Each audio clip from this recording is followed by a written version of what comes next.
يا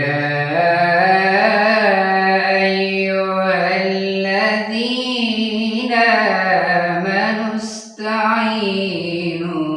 بالصبر سبحان الله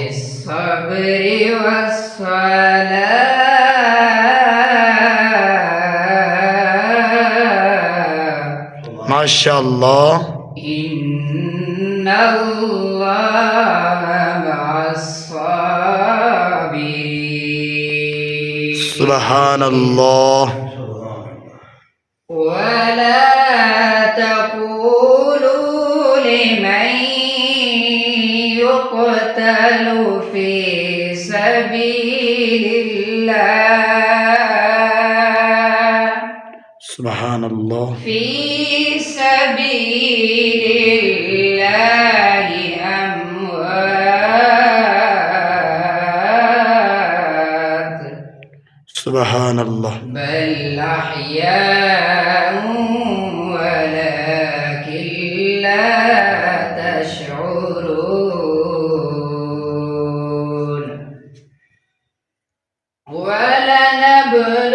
ولنبلونكم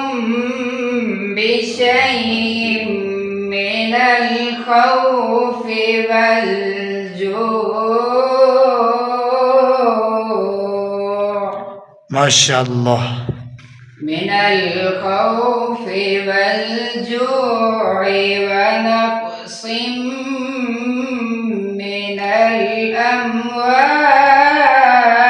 الأموال سبحان الله من الأموال والأنفس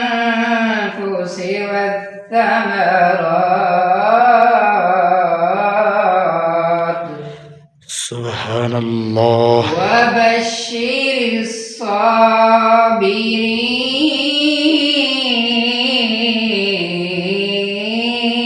الصابرين سبحان الله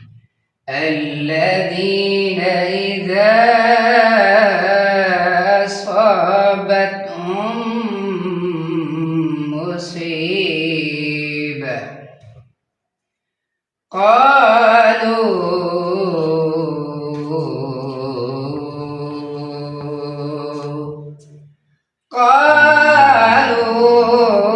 إنا لله